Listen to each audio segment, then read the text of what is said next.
China सुबह सुबह अपने पति समर पर चिल्लाते हुए बोलती है। उठ जाओ कुंभकर्ण की औलाद, अरे शर्म नहीं आती? 8-8 बजे तक सोते रहते हो। उठ जाओ, जाओ जाकर दूध लेकर आओ, वरना नाश्ता नहीं मिलेगा। हे भगवान, ये कैसी सी औरत है। मैं इसका पति हूँ, लेकिन ये इज्जत मेरी कुत्तों जैसी भी नहीं करती। शादी से पहले जब तक गर्लफ्रेंड थी तब तो इतना प्यार दिखाती थी कि पूछो मत। आज भी याद है मुझे वो दिन जब पहली बार इससे मिला था। समर एक हैंडसम सा लड़का था जिसको देखकर आजकल की हर लड़की का दिल उस पर आ जाए। लेकिन कहते हैं ना, जोड़ियां तो ऊपर वाला बनाता है, इसीलिए समर की जोड़ीदार भी उसे मिलने ही वाली थी। एक सुबह समर अपनी बाइक से कॉलेज फ्रेंड से मिलने जाता है। तभी रास्ते में उसे शाइना नाम की लड़की टैक्सी का इंतजार करते दिखाई देती है। समर उसके सामने बाइक रोककर बोलता है, हेलो मैम, आप टैक्सी का इंतजार कर रही हैं? यस। तो मैं आपको बता दूं, आज आपका इंतजार खत्म नहीं होगा, क्योंकि आज सुबह की न्यूज में दिखाया गया था कि टैक्सी वालों की हड़ताल है। क्या? ओ गॉड, अब तो मैं लेट हो जाऊंगी और कोई सोर्स भी नहीं दिख रहा। अगर आपको कोई दिक्कत ना हो तो मैं आपको छोड़ दूं। अरे नहीं नहीं, आप क्यों खामखा परेशान होंगे? अरे परेशान होने की कोई बात नहीं है, आइए मैं आपको छोड़ देता हूँ। समर शाइना को अपनी बाइक पर बैठाकर उसको जहाँ जाना था वहाँ छोड़ देता है, जिसके बाद शाइना समर को थैंक यू तो बोलते ही है, साथ में अपना नंबर भी दे देती है। ऐसे ही कभी जाने अनजाने में तो कभी जानबूझकर दोनों की मुलाकातें बढ़ती है और समर शाइना को अपनी गर्लफ्रेंड बनाने के लिए प्रपोज करता है। अब दोनों के नए नए रिश्ते की शुरुआत थी और रिलेशनशिप में आने के बाद पहले वैलेंटाइन आने की खुशी में समर शाइना से पूछता है, शाइनू बेबी, ये हमारा पहला वैलेंटाइन है, बताओ आपको क्या चाहिए? अरे समर बेबी, बस आप मुझे मिल गए, अब क्या ही बचा है इस दुनिया में मेरे लिए कीमती? बस आपका प्यार ही सबसे कीमती है मेरे लिए। यार आप कितनी अच्छी हो, कहाँ होती हैं ऐसी लड़कियाँ? मेरी तो जिंदगी संवर गई। सच्ची जानू, I love you so much. Shaina के इतना बोलते ही समर उसको गले लगाकर कुछ बोल पाता। इससे पहले ही शाइना उसके मुंह पर पानी से भरा ग्लास फेंकते हुए उसको सपनों से बाहर लाकर बोलती है, शर्म तो बेच खाई है इस आदमी ने। अरे 9 बज गए हैं, कब से मैं यहाँ नीचे खड़ी पागलों की तरह आवाज लगा रही हूँ समर समर, लेकिन नहीं, उठकर राजी ही नहीं है, कान पर जू तक नहीं रेंगती। कितना अच्छा सपना था शादी से पहले का, जब तुम मेरी गर्लफ्रेंड थी, कितना प्यार करती थी मुझे। प्यार तो अब भी बहुत है, और वो भी भयंकर वाला। अगर 2 मिनट के अंदर उठकर दूध लेकर नहीं आए ना, तो तुम्हें आज सारा प्यार दिखाऊंगी विद बेलन। डायंसी खून पीने को तैयार रहती है। क्या बोले जा रहे हो मन मन में? कुछ नहीं, जा रहा हूँ मैं। समर दूध लाने के लिए उठता है और घर से निकल जाता है। रास्ते में एक चाय की टपरी पर बैठा चाय पीने लगता है। तभी उसका एक दोस्त गौरव वहाँ आता है और उसको टपरी पर चाय पीता देखकर बोलता है, और समर भाई, आज भाभी जी ने घर पर चाय नहीं पिलाई क्या? वो कुछ नहीं देती, बस पीती है मेरा खून। क्या बोला भाई? अरे कुछ नहीं, कहाँ जा रहा है? आजा, चाय का पैक लगाएं। समर गौरव के साथ चाय पीने लगता है। तभी उसके फोन पर शाइना का कॉल आता है और ये देखकर वो डर जाता है। उसका ऐसा रिएक्शन देखकर गौरव उससे बोलता है, क्या हुआ भाई? डर तो ऐसे रहा है जैसे बीवी के सामने गर्लफ्रेंड का कॉल हो। अरे तेरी ही बीवी है, इतना कौन डरता है? किसी और का तो नहीं पता, लेकिन मैं अपना बताता हूँ भाई तुझे कि क्यों डरता हूँ। समर शाइना को अपने घर लाया था क्योंकि उसके घर में कोई नहीं था, तो उसने सोचा थोड़ा एंजॉय हो जाएगा अपनी गर्लफ्रेंड के साथ। कुछ देर में उसको उसकी माँ का कॉल आता है कि वो घर वापस आ रही है।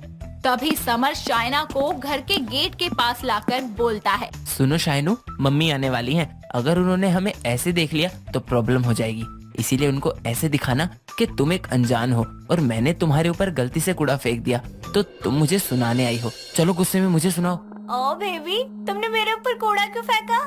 मेरी माँ, बेबी नहीं बोलना और गुस्से में बोलो। ये क्या इतने प्यार से बोले जा रही हो? ओके ओके, तुमने मेरे ऊपर कूड़ा क्यों फेंका? हे भगवान, ये मरवाएगी। ऐसा करो, मुझे चाटा मारो जोर से और फिर बोलो। ओए, तुमने मेरे ऊपर कूड़ा क्यों फेंका? तुम्हारे मुंह से गुस्सा नहीं निकल रहा क्या? बेबी, मैं आपसे गुस्से में बात नहीं कर सकती ना। तभी डोर बेल बजती है और जिसे सुनकर समर हड़बड़ाते हुए बोलता है। माँ आ गई, अब क्या करूँ? भाई फिर क्या हुआ? फिर क्या होना था, मेरी माँ ने देख लिया। आज मेरी गर्लफ्रेंड ही मेरी बीवी है, उसी से शादी करवा दी मेरी माँ ने। तो भाई ये तो अच्छी बात है, भाभी जितनी अच्छी गर्लफ्रेंड थी उससे अच्छी बीवी होगी। अच्छी? एक बार फिर समर का फोन बजता है और कॉल शाइना का होता है। ये देखकर समर गौरव से बोलता है। सुनियो अभी कि कितनी अच्छी है। समर कॉल को पिक करके स्पीकर पर रखता है और वहाँ शाइना बोलती है। अरे कहाँ मर गए? दूध लेने भेजा था, भैंस लेने नहीं भेजा था जो इतनी देर लगा दी। तुम घर आ जाओ, आज रात तो तुम्हें खाना ही नहीं मिलेगा, तब समझ आएगा तुम्हें कि भूखे रहना क्या होता है। और अगर तुम 5 मिनट के अंदर घर नहीं आए ना तो मेरे हाथ में झाड़ू है, आज तुम्हारा मोर बना दूंगी। इतना बोलते ही शाइना कॉल कट कर देती है, जिसके बाद समर गौरव से बोलता है। देख लिया कितना प्यार है, चल भाई चलता हूँ वरना बहुत मारेगी। समर दूध लेकर घर आता है, जहाँ शाइना उसको लेट आने पर बहुत सुनाती है। कुछ दिनों में करवा चौथ सुहागनों का त्योहार आता है। शाइना की तैयारियों को देखते हुए समर खुद से बोलता है। शादी से पहले वाला जो करवा चौथ था वो कितना हसीन था। शाइना ने पहली बार मेरे लिए फास्ट रखा था। शाइना ने समर की गर्लफ्रेंड बनने के बाद पहला करवा चौथ का व्रत रखा था। पूरे दिन भूखी प्यासी शाइना रात को छत पर चांद का इंतजार कर रही होती है।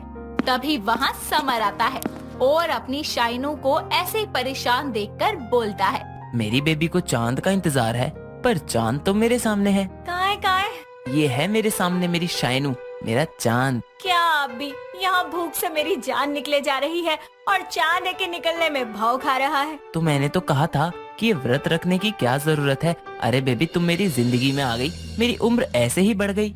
ऐसे कैसे? अरे मैं आपसे बहुत प्यार करती हूँ। आपकी लंबी उम्र के लिए ऐसे एक क्या, मैं तो हजारों व्रत रख सकती हूँ। ओह बेबी तुम कितनी प्यारी हो।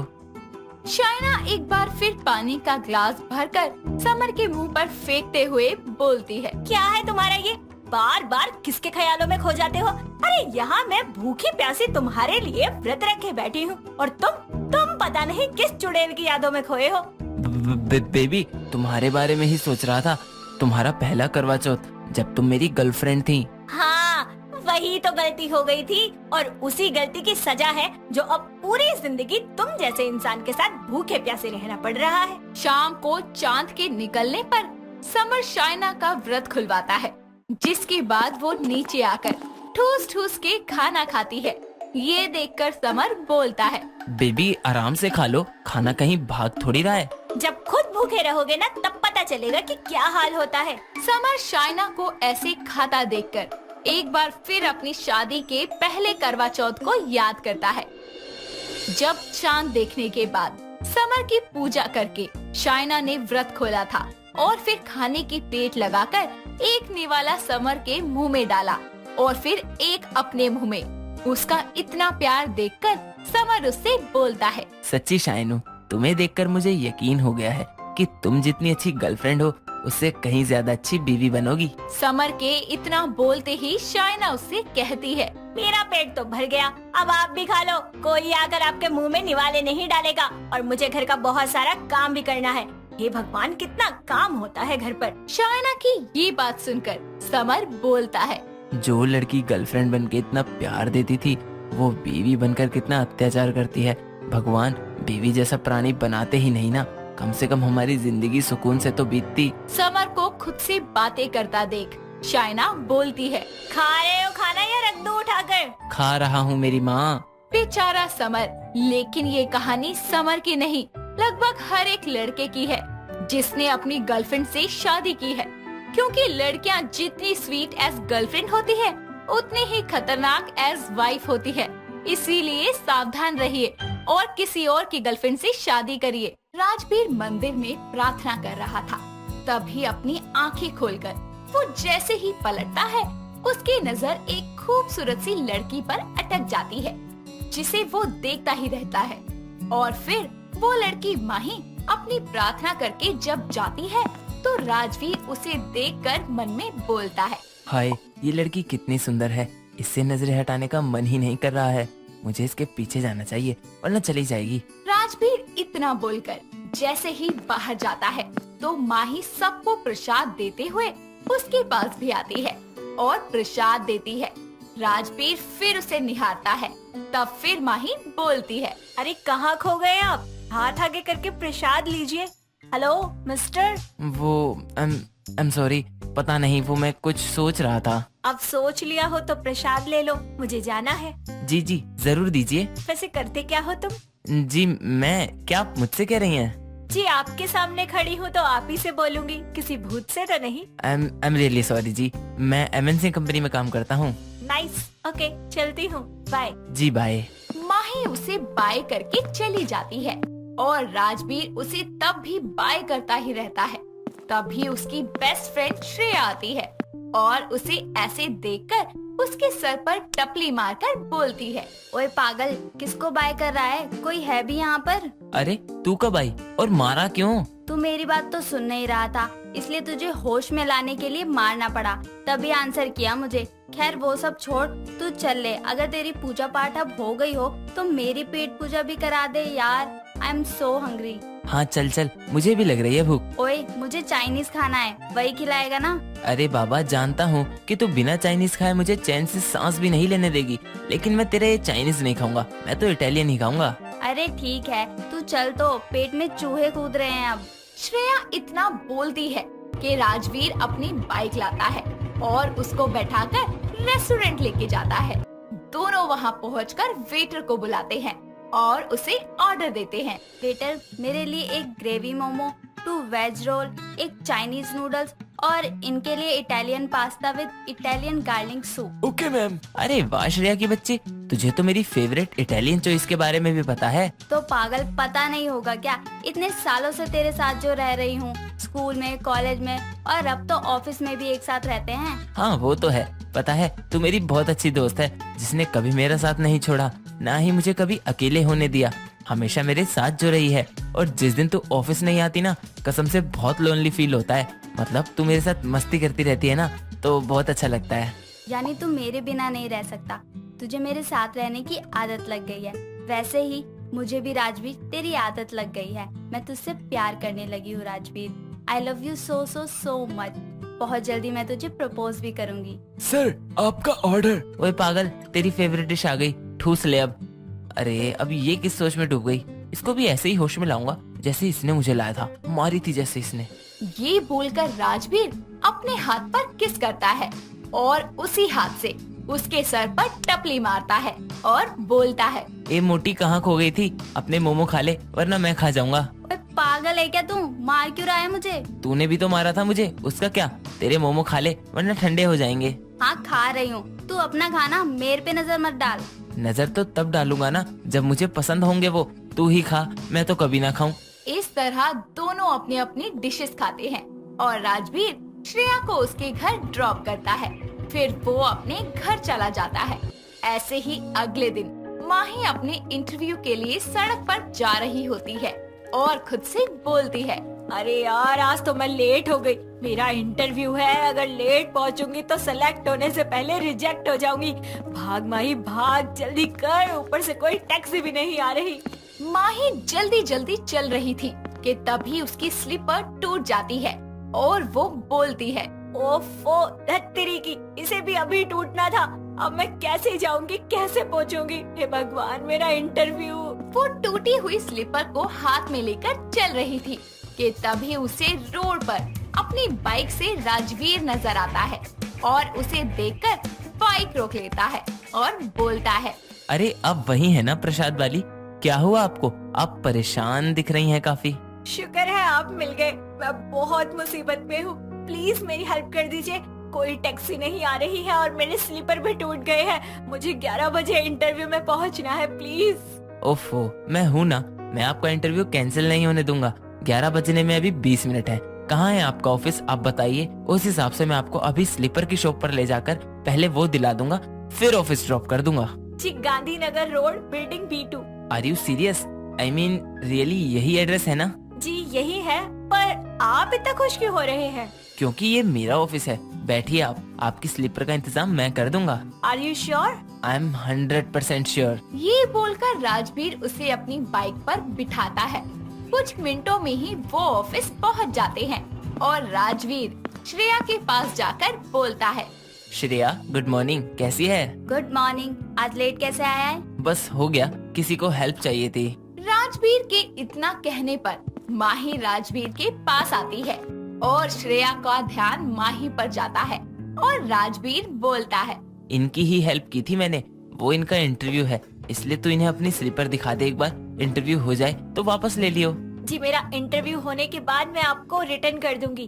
पता नहीं सुबह से बहुत गड़बड़ हो रही है। पहले टैक्सी नहीं मिल रही थी, फिर स्लीपर टूट गए, पता नहीं आगे क्या होगा। Okay, relax relax, calm down. अगर ऐसे हड़बड़ा कर इंटरव्यू दोगी तो इम्प्रेशन खराब होगा।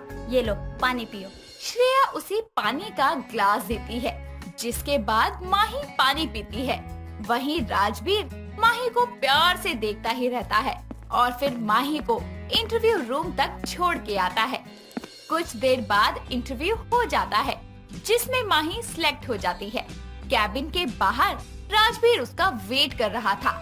जैसे ही माही आती है, खुशी से राजवीर को गले लगाती है और बोलती है, thank you thank you thank you thank you so much यार। आज तुम्हारी वजह से मैं इंटरव्यू पे टाइम पर पहुंच पाई और सेलेक्ट भी हो गई। अब इसकी पार्टी तो तुम्हें लेनी पड़ेगी, तुम मना नहीं करोगे? ओके फाइन, नहीं करूँगा मना, बट अपना नाम तो बता दो, क्योंकि अब तो तुम मेरी ही कंपनी में जो आ गई हो। Oops, I am sorry, my name is Mahi. And my name is Rajveer. तभी वहाँ श्रेया आकर बोलती है। अरे, तुम्हारा इंटरव्यू हो गया?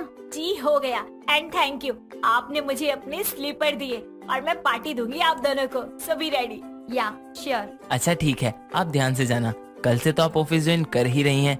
And she is my cute and naughty friend Shreya. And Shreya, इनका नाम माही है। ओह, श्रेया माही से चिढ़ जाती है क्योंकि राजवीर उसे बहुत स्माइल करके देख रहा होता है। अगले दिन से माही राजवीर का ऑफिस ज्वाइन कर लेती है। लंच होता है, तीनों साथ में लंच कर रहे होते हैं। तभी माही लंच में चाइनीज नूडल लेके आती है और कहती है, राजवीर, श्रेया, देखो मैं क्या लेकर आई हूँ। आई होप तुम दोनों को पसंद आएगा। Really, I love Chinese. यार माही, मेरा तो ये फेवरेट है, मैं खाऊंगी। क्यों, राजवीर नहीं खाता? नहीं, उसे नहीं पसंद ये सब। हाँ, पसंद नहीं है, बट ट्राई जरूर कर सकता हूँ। सच्ची राजवीर, खाओ ना फिर। माही की बात सुनकर राजवीर पहली बार चाइनीज खाता है। ये देखकर श्रेया हैरान और जेलस हो जाती है और अपने मन में बोलती है, मेरे कहने पर तो इसने कभी नहीं खाई और आज खा गया। आखिर क्यों? तुम दोनों बताओ ना कैसी बनी है। अरे यार, बहुत टेस्टी बनी है। मैं सोच रहा हूँ कि अब मैं भी चाइनीज खाना स्टार्ट कर दूँ। ठीक है, फिर तो मैं तुम दोनों को चाइनीज लवर बना दूंगी। श्रेया ये देखकर वहाँ से चली जाती है। कुछ देर बाद राजवीर और श्रेया ऑफिस की कुछ फाइल के काम कर रहे थे। तभी वहाँ माही आकर कहती है, राजवीर, ये फाइल का यार मुझे कुछ समझ नहीं आ रहा है। ऐसा करो ना, तुम मेरी थोड़ी मदद कर दो। अरे बस इतनी सी बात, मैं तुम्हें बताता हूँ। ये बोलकर राजवीर उसे समझा देता है। ये देखकर श्रेया फिर से जेलस होती है और अपने मन में बोलती है, आखिर इन दोनों का चल क्या रहा है? कहीं ये मेरे राजवीर को मुझसे छीनने तो नहीं आई? थैंक यू राजवीर, तुमने मुझे काफी इजीली समझा दिया। अब मैं खुद कर लूंगी। इट्स ओके, कभी भी हेल्प चाहिए हो तो I am always there for you. Yeah I no. वक्त बीतता है।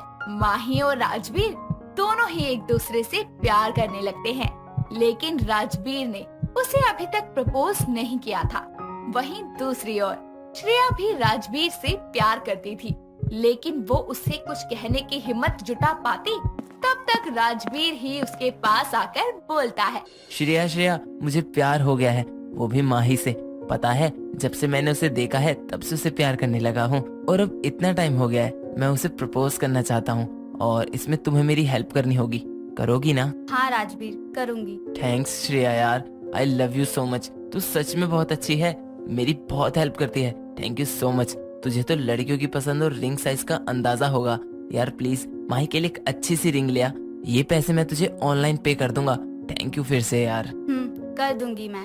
ये बोलकर राजवीर चला जाता है और श्रेया जमीन पर गिरकर बैठ जाती है। जिससे उसका फोन रिकॉर्डिंग मोड पे चला जाता है। श्रेया उस वक्त टूटकर बिखर चुकी थी क्योंकि उसका प्यार अब किसी और का होने वाला था। रोते हुए श्रेया बोलती है, राजवीर, तुम मेरे थे, मैं तुम्हें कब से चाहती हूँ और तुम्हें अपना प्यार बयां भी नहीं कर पाई। शायद मेरी किस्मत में यही लिखा था, जीवन भर का साथ नहीं था तुम्हारा मेरे साथ, पर अब मुझे तुम दोनों की जिंदगी से जाना चाहिए।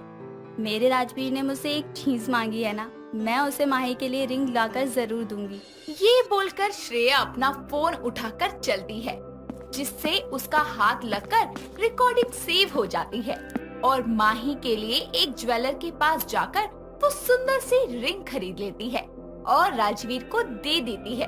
तभी माही आती है और राजवीर उसे घुटनों पर बैठकर प्रपोज करता है, साथ ही उसे रिंग पहना देता है। माही भी उसे शादी करने के लिए मान जाती है। तब राजवीर श्रेया से फोटो क्लिक करने को बोलता है, तो श्रेया दोनों की फोटो क्लिक करती है। राजवीर उसका फोन लेकर फोटो देखने लगता है।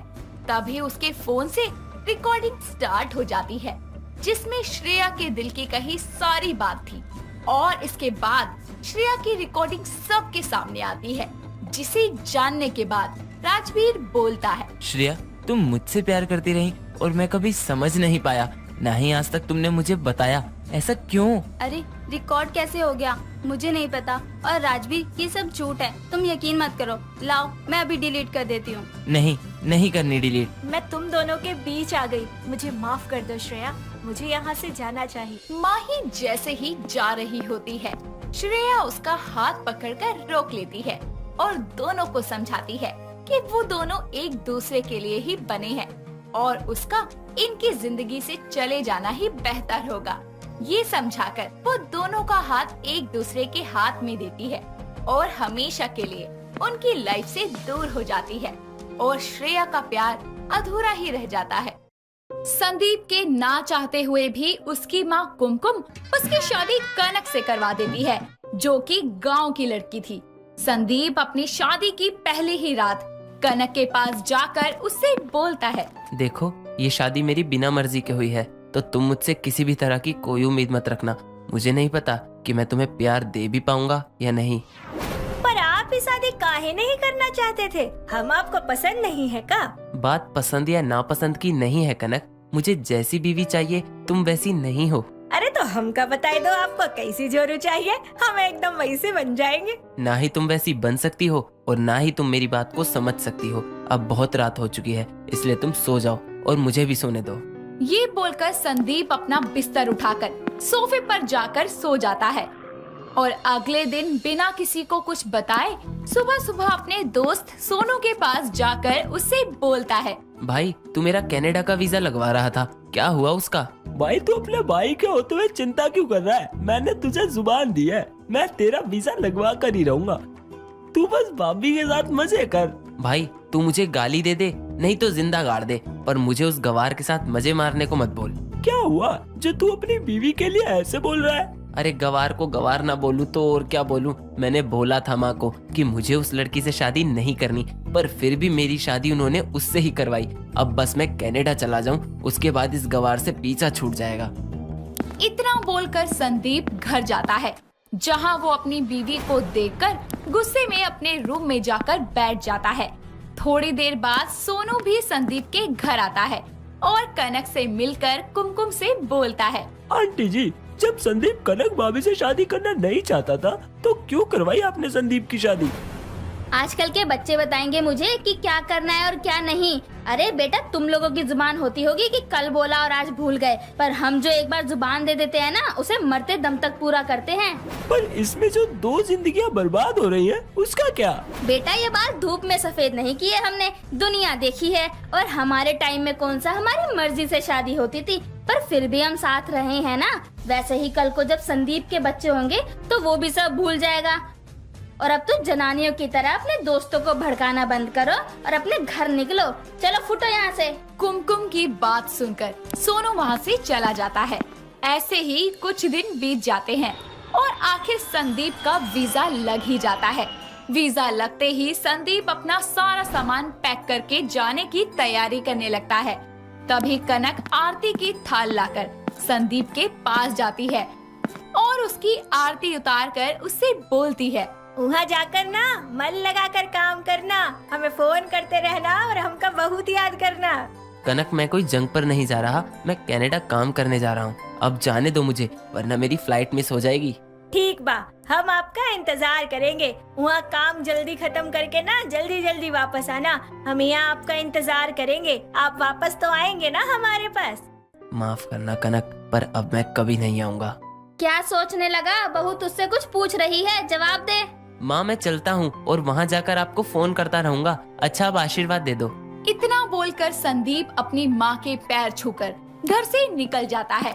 थोड़ी ही देर बाद कनाडा पहुंचकर वो सबसे पहले अपनी कंपनी की तरफ से दिए गए अपार्टमेंट में जाता है और फ्रेश होकर बालकनी में खड़ा होकर खुद से बोलता है, वेलकम टू कनाडा संदीप, जियो मेरे लाल, आखिर मैंने मेरा सपना पूरा कर ही लिया।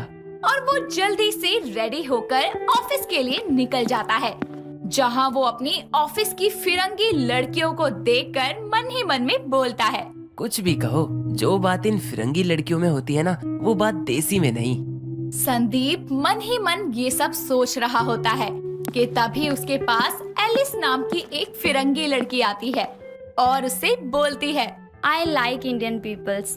I know how to speak Hindi. Will you talk to me in Hindi? Why not? Of course. We are friends. Alice की ओर से दोस्ती का हाथ बढ़ता देखकर संदीप उसे मना नहीं कर पाता और कुछ ही दिनों बाद दोनों काफी अच्छे दोस्त बन जाते हैं। और थोड़े समय बाद एलिस की बेकार हिंदी सुधरने लगती है। गुजरते वक्त के साथ दोनों की दोस्ती ऐसी गहरी हो जाती है कि धीरे धीरे दोनों एक दूसरे से प्यार करने लगते हैं। संदीप एलिस से शादी करके कनाडा में ही जिंदगी को सेटल करके खुशहाल रहने लगता है। ऐसे ही थोड़ा समय गुजरता है और एलिस संदीप से कहती है, I wanna go to India and meet your family. I booked our tickets and we are rushing off to India by tomorrow. क्या करना है इंडिया जाकर? कुछ है ही नहीं इंडिया में। हम कल इंडिया जा रही है, मतलब जा रहे हैं। इतना बोलकर एलिस दोनों का बैग पैक करके उसको अपनी कसम देकर इंडिया ले जाती है, जहां कनक दरवाजे पर खड़ी होकर संदीप के आने का इंतजार कर रही थी। जैसे ही संदीप की कार घर के आगे रुकती है, वो बाहर निकलता है।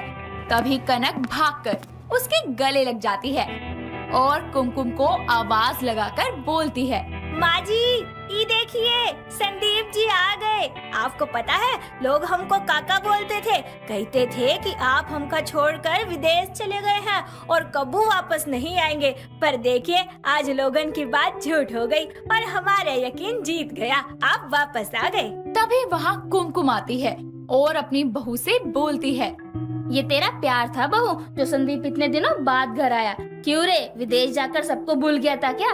पता है बहू तेरे दरवाजे पर खड़े होकर रोज इंतजार करती थी। माँ जी छोड़िए ना, ये आ गए हैं हमारे पास, यही बहुत है। वो सब तो ठीक है बहू, पर ये संदीप के साथ फिरंगी कौन है? ये सब देखकर एलिस को समझते देर नहीं लगती कि आखिर किस वजह से संदीप उसे इंडिया नहीं लाना चाहता था और इतने टाइम से वो उसके साथ उसकी दूसरी बीवी की हैसियत से रह रही थी। वो संदीप के पास जाती है और उसे जोरदार तमाचा लगाती है। तभी कनक उससे बोलती है, अरे ओ, पगला गई हो का? तुम्हारी हिम्मत कैसे हुई हमारे पति पे हाथ उठाने की? अरे जाहिल औरत, गोरी चमड़ी के साथ क्या दिमाग भी खाली है? तेरी हिम्मत कैसे हुई मेरे बेटे को हाथ लगाने की? ये बात आप अपने बेटे से पूछे तो ज्यादा अच्छा होगा। क्यों संदीप, बताओ ना अपनी फैमिली को कि क्यों और किस हक से मारा है मैंने तुम्हें। एलिस के इतना बोलने पर संदीप सबके आगे सच बताता है कि किस तरह उसने कनाडा जाने का प्लान बनाया था ताकि वो कनक से पीछा छुड़वा सके और फिर उसने वहां जाकर बिना एलिस को सच्चाई बताए उससे शादी कर ली थी। ये सारा सच जानने के बाद कनक ये सब कुछ बर्दाश्त नहीं कर पाती और उसका मानसिक संतुलन पूरी तरह से बिगड़ जाता है, जिसके बाद सबके सामने वो जोर से हंसने लगती है।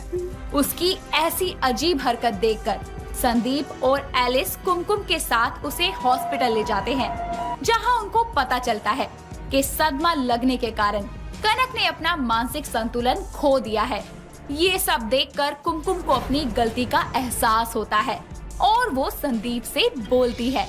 आज कनक के साथ जो भी कुछ हुआ है वो सब मेरी वजह से हुआ है। काश मैंने तेरी शादी जबरदस्ती कनक से ना करवाई होती तो आज ये दिन नहीं देखना पड़ता। सारी गलती आपकी नहीं है माँ जी, कुछ गलती संदीप की भी है और उस गलती को अब मैं ठीक करूँगी। तुम ये सब कैसे ठीक कर सकती हो? कनक की देखभाल करके, क्योंकि आज जो कनक की हालत है उसके जिम्मेदार हम ही हैं। ये बोलकर वो कनक को हॉस्पिटल में एडमिट ना करवाकर उसे घर ले आती है और इंडिया में ही रहकर एक फिरंगी सौतन अपनी देसी सौतन की देखभाल करती है। रोशनी एक नई जमाने की सोच रखने वाली खूबसूरत लड़की थी जो कि शहर में अपने परिवार के साथ रहती थी। परिवार में उसकी माँ शोभा और पिता सुरेंद्र थे। सब कुछ बहुत अच्छा चल रहा था और इसी तरह एक दिन सुबह के समय उसकी माँ शोभा किचन में चाय बनाने के लिए दूध उबालती है। तभी अचानक उसकी नजर गैस पर उबल रहे दूध पर जाती है और वो बोलती है, हाय राम, ये क्या हो गया सुबह सुबह? मेरा दूध फट गया। ये क्या भला है? बोलो भला, अब मैं चाय कैसे बनाऊं? शोभा की आवाज सुनकर सुरेंद्र और रोशनी अपने अपने कमरे से बाहर आते हैं और शोभा से बोलते हैं, अरे क्या हुआ भाग्यवान? बाकी औरतें सुबह सुबह किचन में सरस्वती की तरह कोई भजन वजन गाते हुए काम करती हैं, लेकिन तुम तो सुबह सुबह काली का रूप धरे बैठी हो। क्या हो गया, क्यों चिल्ला रही हो?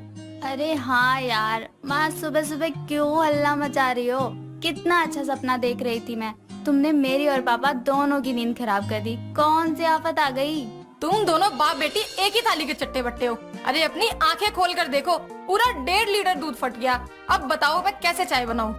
बस ये बात थी, तुमने सुबह सुबह एक दूध के ऊपर पूरा आसमान सर पर उठा रखा है। रोशनी तू चुप कर और एक बात बता, तू बोल तो ऐसे रही है जैसे कि तेरी सुबह बिना चाय पिए हो जाती है। अरे सॉरी मेरी प्यारी माँ, मेरा वो कहने का मतलब नहीं था।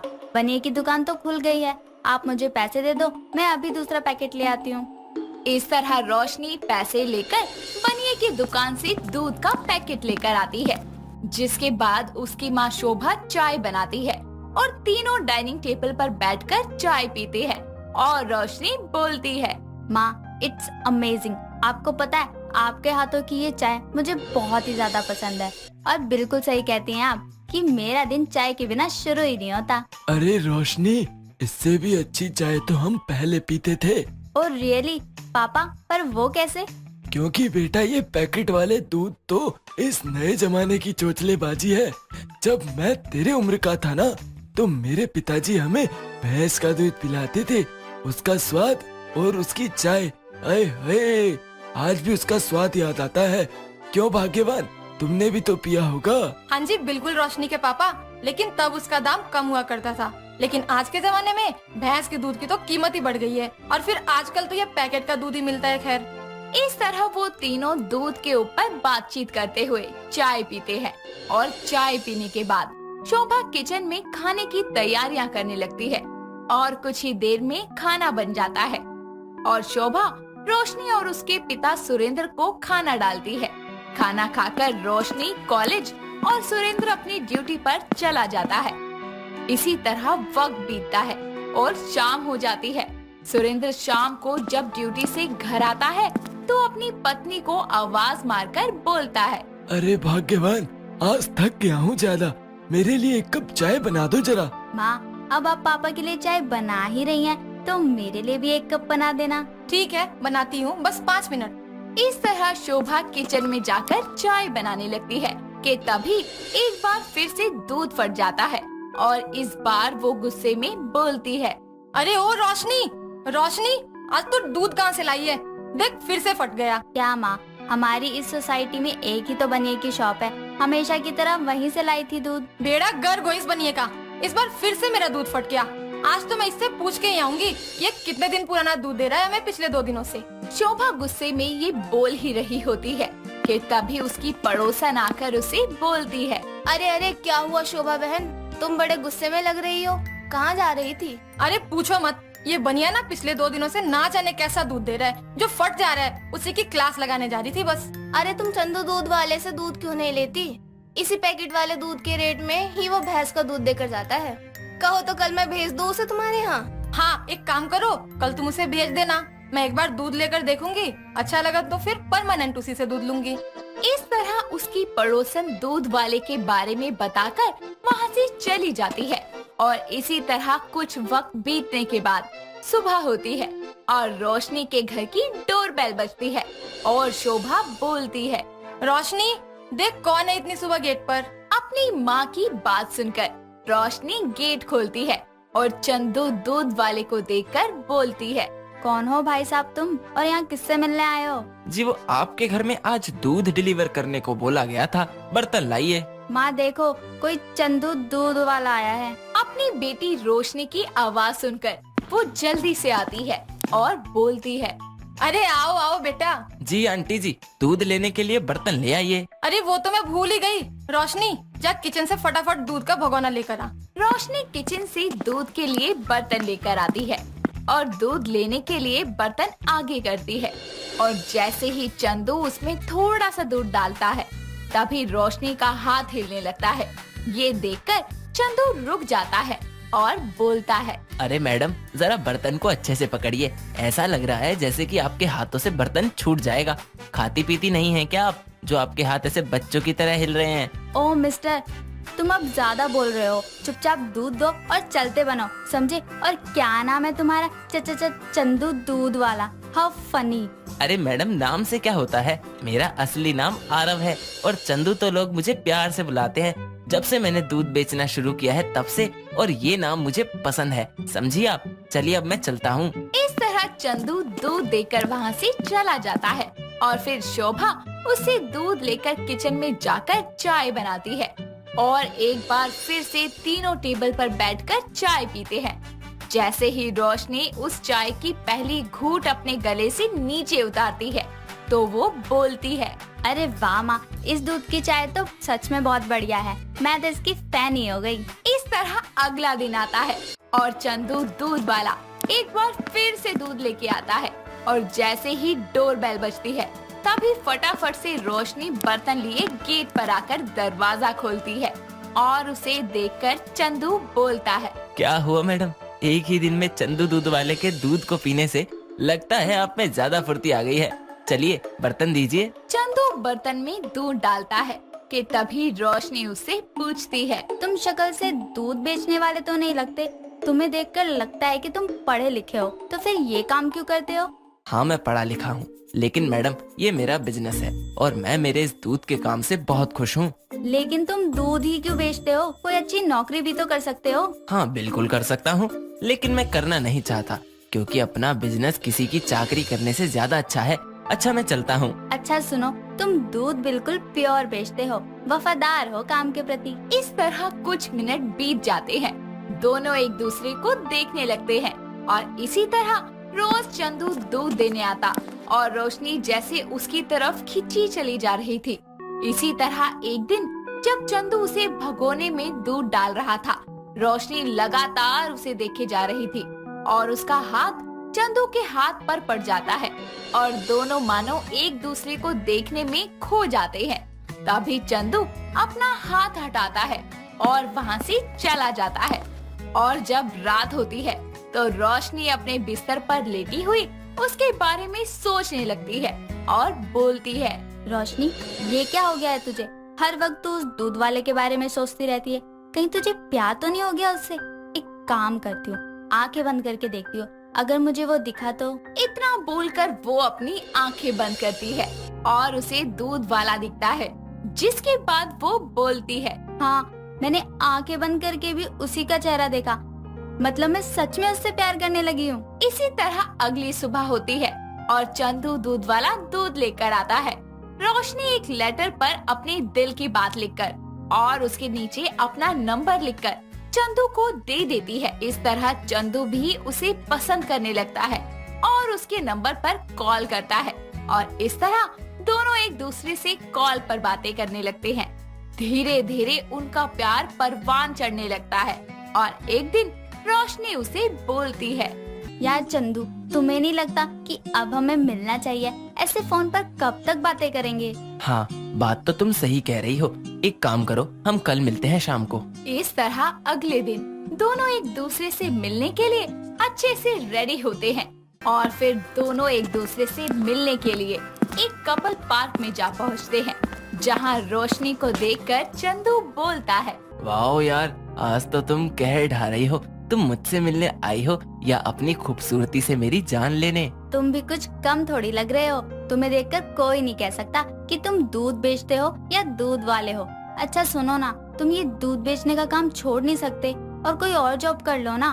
मुझे तुम दूध सप्लाई करते हुए अच्छे नहीं लगते। अरे रोशनी, अब तो मैं दूध का बिजनेस बिल्कुल भी नहीं छोड़ सकता, क्योंकि मेरे इसी दूध के बेचने के कारण तो तुम मेरी जिंदगी में आई हो। हाँ, तुम जो चाहती हो कि मैं किसी के घर जाकर दूध की ना सप्लाई करूं, तो वो मैं करूंगा। लेकिन कैसे? बहुत जल्दी मैं मेरे इस दूध के बिजनेस को और आगे बढ़ाऊंगा और 4-5 लोगों को दूध सप्लाई करने के लिए रख लूंगा और मैं बस अपने दूध के फार्म में चेयर लगाकर बैठूंगा, जिससे तुम्हें कोई प्रॉब्लम ना हो। ठीक है? हाँ, ये आइडिया सुपर्ब है। I love you. इस तरह चंदू दूध वाला और रोशनी एक दूसरे के गले लगते हैं और एक दूसरे के साथ प्यार में होकर खुशी खुशी अपनी जिंदगी बिताने लगते हैं। तो दोस्तों, ये थी हमारी दूध वाले से प्यार की कहानी। क्या कमाल लग रहा है ये टैटू मेरे हाथ पे। उफ, मुझे खुद से इतना प्यार कब हो गया पता ही नहीं चला मुझे तो। चित्रा अपने नाम की तरह ही चित्रकारी का बड़ा शौक रखती थी, पर किसी कागज पर की जाने वाली चित्रकारी नहीं, बल्कि हमारे शरीर पर की जाने वाली, यानी कि टैटू बनवाना। ऐसे ही एक दिन चित्रा अपनी गर्दन पर बटरफ्लाई वाला टैटू बनवाकर घर आती है, जिसे देखकर उसकी माँ राधा बोलती है, अरे मैंने तुझे कितनी बार समझाया है कि मुझे तेरे ये टैटू वैटू बिल्कुल पसंद नहीं है, फिर क्यों करवाती है ये सब? माँ, अरे मार क्यों रही हो? आपको पता है ना मुझे टैटू बनवाने का कितना शौक है। अरे तेरे शौक जाए चूल्हे में। अगर आज के बाद तूने अपने हाथ या पैर पर टैटू करवा लिया ना, तो मैं तेरा वही हाथ पैर काट दूंगी जिस पर तू टैटू बनवा कर आएगी। माँ ठीक है, नहीं बनवाऊंगी टैटू, शांत हो जाओ। कितना मारोगी आप मुझे? अपनी माँ को समझाकर चित्रा अपने कमरे में चली जाती है। तभी वो खुद से बोलती है, चित्रा मतलब टैटू बनवाना कभी नहीं छोड़ेगी। हाँ, बस मम्मी से छुपा लेगी। ऐसे ही वक्त बीतता जाता है। राधा चित्रा की शादी राघव नाम के भले लड़के से करवा देती है, जिसकी माँ हेमा स्वभाव से थोड़ी कठोर और बोली में थोड़ी तीखी थी। शादी के बाद चित्रा सारा काम अच्छे से संभाल लेती है। ऐसे ही एक दिन चित्रा मैगजीन पढ़ रही होती है, तभी उसे मैगजीन में कुछ सुंदर सुंदर टैटू के डिजाइन नजर आते हैं, जिसे देखकर वो बोलती है, वाओ यार, कितना ऑसम टैटू का डिजाइन है ये। मैं कल ही जाकर ये डिजाइन अपनी कमर पे बनवाऊंगी और इसकी फोटो क्लिक कर लेती हूँ मैं अपने फोन में। चित्रा अपने फोन में टैटू की पिक लेकर क्लिक करती है, जिसके बाद अगले दिन वो टैटू शॉप पर जाती है और सेम टू सेम वैसा ही टैटू अपनी कमर पर बनवा कर आती है, जिसे देखकर हेमा बोलती है, बहू ये क्या बदतमीजी की है तूने? कौन सी बदतमीजी माँ जी? मैंने क्या किया? अरे ये क्या करवा कर आई है रंग बिरंगा अपनी कमर पर? माँ जी इसे टैटू कहते हैं। अच्छा लग रहा है ना? पूरे 5000 का बनवाया है। करम जली उल्टा तेरा नाश हो जाए सत्यानाशनी सी। इस चीज के लिए तो 5000 रुपए गुल्ली कर कर आई है। आज के बाद अगर ये घटिया सी चीज बनवाने के लिए पैसे बर्बाद किए तो मैं तुझे घर से उठाकर बाहर फेंक दूंगी। चित्रा को खरी खोटी सुनाकर हेमा वहाँ से चली जाती है, पर चित्रा पर उसकी बात का 1 इंच से ज्यादा असर नहीं होता।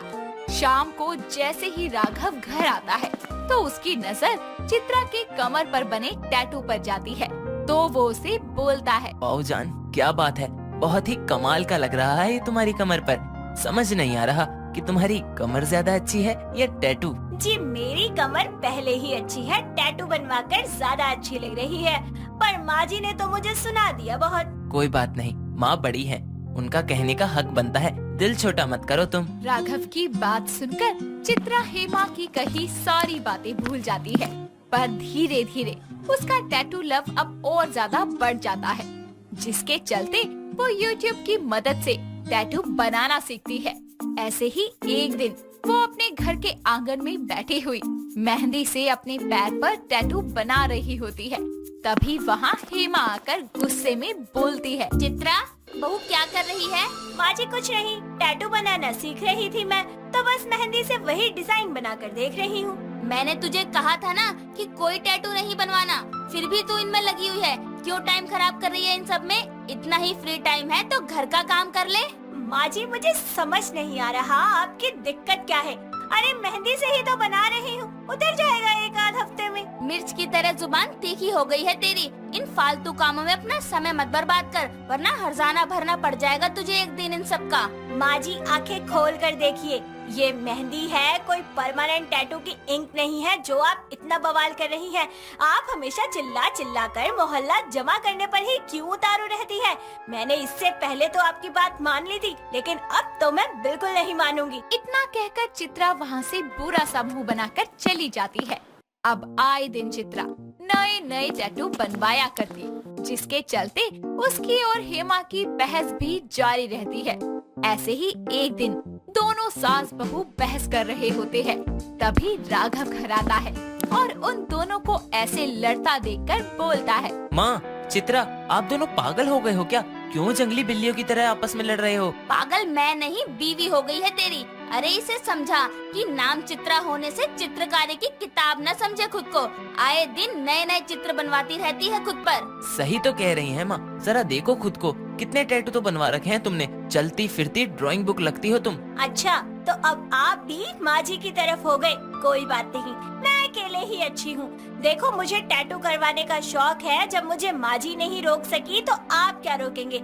और आप मुझे रोक भी नहीं सकते। मैं बनवाऊंगी तो मतलब बनवाऊंगी, चाहे आप लोग कुछ भी कर ले। मुझे क्या करना है क्या नहीं करना है, मेरे लिए क्या अच्छा है क्या बुरा है, ये मुझे आप लोगों से जानने की जरूरत बिल्कुल भी नहीं है। राघव और हेमा से बहस करने के बाद भी चित्रा अपनी जिद पर कायम रहती है। ऐसे ही एक दिन वो पास के मार्केट में सब्जियां लेने जाती है, जहां वो देखती है कि एक नई टैटू बनाने की शॉप ओपन हुई है। साथ ही वहां 25% डिस्काउंट का ऑफर भी लगा है। चित्रा जल्दी से शॉप के अंदर जाती है और वहां के टैटू आर्टिस्ट से बात करती है। हेलो, मुझे शोल्डर पर ना ये वाला टैटू बनवाना है, क्या आप बना देंगे? और कितने का बनेगा? जी वैसे तो 10,000 का बनेगा, पर डिस्काउंट के बाद आपको 7,500 में बन जाएगा। ठीक है, मैं कल आती हूँ आपके पास। आर्टिस्ट से डील फिक्स करने के बाद चित्रा वहां से चली जाती है और अगले दिन वो जल्दी से सारे घर का काम खत्म करके उस टैटू की शॉप पर जाती है। टैटू आर्टिस्ट चित्रा के कहे अनुसार ही उसकी शोल्डर पर टैटू बनाना शुरू करता है। वैसे तो चित्रा ने बहुत टैटू बनवाए थे, पर इतना दर्द उसे कभी फील नहीं हुआ था जितना इस बार हो रहा था। तभी वो मन ही मन में सोचती है, अरे मुझे इतना दर्द क्यों हो रहा है? कहीं मैंने कोई गलती तो नहीं कर दी है? अरे नहीं नहीं, शायद काफी टाइम बाद टैटू करवा रही हूँ, शायद इस वजह से आज मुझे ज्यादा दर्द महसूस हो रहा है। कुछ ही वक्त में आर्टिस्ट उसका टैटू पूरा बना देता है। चित्रा उसकी पेमेंट करके वहाँ से अपने घर आ जाती है। चित्रा की बॉडी पर एक और नया टैटू देखकर राघव और हेमा बुरा सा मुंह बना लेते हैं, पर दोनों में से कोई भी उसे कुछ नहीं बोलता। ऐसे ही वक्त बीतता जाता है और चित्रा को अपने शोल्डर पर दर्द महसूस होने लगता है। साथ ही उसकी स्किन भी रेड होने लगती है, जिस वजह से उसे अपने शोल्डर पर काफी इचिंग भी होती है और जिसके चलते वो अपने शोल्डर पर कभी बर्फ लगाती तो कभी ठंडे पानी की पट्टियां रखती, लेकिन उसे कोई आराम नहीं आता। जिसके बाद वो उसी टैटू वाले की शॉप पर जाती है जहां से चित्रा ने टैटू बनवाया था, पर वो शॉप भी उसे बंद मिलती है। जिसके बाद परेशान होकर वो घर आती है और दर्द से परेशान होकर सोफे पर बैठकर रोने लगती है। तभी वहाँ हेमा आती है और बोलती है, क्या बात है बहू, रो क्यों रही है? माँ जी ये देखिए ना, मेरा टैटू कैसे रेड हो गया है। मेरी पूरी स्किन पर बहुत जलन हो रही है। पहले तो कभी ये सब नहीं हुआ, लेकिन इस बार पता नहीं क्यों हो रहा है। भगवान, जिस बात का डर था वही हुआ। मैंने तुझे कहा था ना कि इतने टैटू मत करवाया कर, पर तूने मेरी बात नहीं मानी। तभी वहाँ हेमा अपने सीधे हाथ के बाजू को ऊपर करती है जिस पर एक बहुत ही गंदा निशान था, जिसे वो चित्रा को दिखाते हुए बोलती है, माँ जी, ये क्या हुआ आपके हाथ पर? ये निशान कैसा है? मुझे भी तेरी तरह टैटू करवाने का शौक था, पर घर वालों ने कभी इजाजत ही नहीं दी, जिसके चलते एक बार मैंने छुपकर एक शॉप से टैटू बनवा लिया। पर ये नहीं देखा कि उसकी नीडल कैसी है और इंक कैसी है। शौक तो पूरा हो गया, लेकिन उसके बाद जो दर्द हुआ वो बर्दाश्त से बाहर था। जब मेरी माँ मुझे डॉक्टर के पास लेकर गई तो उन्होंने कहा कि देर हो जाती तो मुझे स्किन कैंसर हो जाता। फिर माँ जी उसके बाद डॉक्टर ने कुछ दवाई दी और क्रीम लगाने को दी, जिससे स्किन तो ठीक हो गई, पर ये गंदा सा टैटू का धब्बा मेरे हाथ पर हमेशा के लिए रह गया। तो क्या माँ जी मेरे शोल्डर पर भी ऐसा ही निशान आ जाएगा? जाने अनजाने मैंने अपने साथ क्या कर लिया ये? नहीं बहू, मैं तुझे कल ही डॉक्टर के पास भेजती हूँ राघव के साथ, कुछ नहीं होगा तुझे। शाम को जैसे ही राघव घर आता है, हेमा और चित्रा मिलकर उसे सारी बात बताती है, जिसके बाद राघव बिना किसी देरी के चित्रा को एक अच्छे स्किन डॉक्टर के पास ले जाता है। कुछ ही टाइम में ट्रीटमेंट के बाद चित्रा का शोल्डर पूरी तरह ठीक हो जाता है। साथ ही उसके शोल्डर पर कोई निशान नहीं पड़ता, पर उसके दिल में टैटू को लेकर एक डर बैठ जाता है, जिसके चलते वो फिर कभी टैटू नहीं बनवाती।